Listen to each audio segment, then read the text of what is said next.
Now, I'm going to say something today, but you need to promise you won't overreact. Ready? Here goes. The Bible is full of lies. It's true. There are so many lies in the Bible. Now, to be clear, I don't mean that the Bible is a lie or that the things written on its pages are untrue, for the Bible is the most important thing in my life.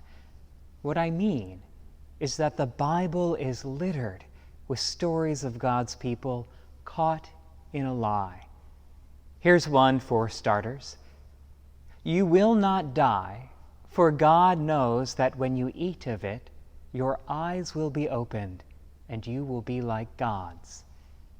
That's the lie that started off the whole story, the lie spoken by the serpent appearing to Adam and Eve. Sarah denied laughing at the news of her pregnancy when in fact she did. Jacob's sons lie to their father when they tell him that their brother Joseph of beautiful coat fame was killed, when really they sold him into slavery. And Peter lies 3 times, each time denying he knows Jesus. The Bible is full of lies, and it makes sense, for the Bible is the story of the people of God, and God's people are not. We are human, and humans lie. All of us do. We can't help it. Scientists say we humans lie an average of 1 to 2 times a day, and we are lied to 10 to 12 times a day. We start doing it as early as 2 years old, and it is one of the most sophisticated functions of the human brain. We do it for many reasons, and sometimes it has its benefits. Avoiding hard conversations, maintaining relationships, just trying to be nice. Other times, we lie for personal gain, not getting caught, avoiding punishment, making ourselves look good. But what's more, lying, and lying consistently, rewires the brain. The more we lie, the more our brains become desensitized to the fear of getting caught or hurting others, making lying for our own benefit much easier, but also a bit more complicated to discern truth. The more we lie and the more others lie, the harder it is to sort out the truth. And for God's people in the wilderness, the truth was everything. They had no idea where they were going. Their patience was always running thin. The bonds that kept the community together were so new and tender and fragile. So God gives them those 10 words, the 10 Commandments, to bind them, to give them order and purpose and belonging. And baked within those 10 words, God commands them to protect the truth. You shall not bear false witness. You shall not lie. It was a law common in all the major cultures of the ancient Near East. You shall not bear false witness. You see, without the benefit of scientific evidence, cameras, DNA, a person's word was everything. By a person's testimony, their word, another was judged. And there were harsh attempts to ensure this system of truth would work. For the punishment for false witness could sometimes be the same punishment to which they had exposed the accused. What's more, false witness, lying, also included denying or hiding the truth. The truth was sacred, and so the stakes were high, not just because it was people's reputations on the line, or even their lives, but the whole community.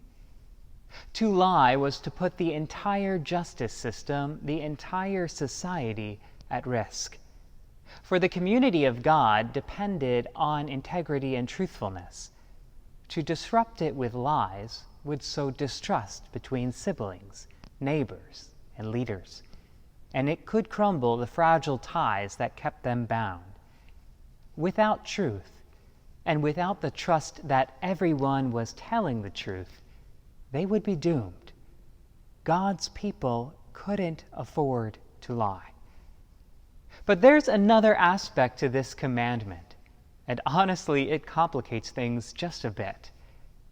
Our speech is sacred, holy. What we say matters because it defines who we are, honest or dishonest, moral or immoral, full of integrity or empty of it. Speech is sacred because it is godlike. It was God who spoke the world into being and gave us the same ability to create with our words.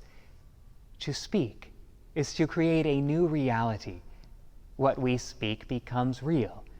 And so to falsely speak, to lie, violates creation as God has made it, because we are naming something other than it is.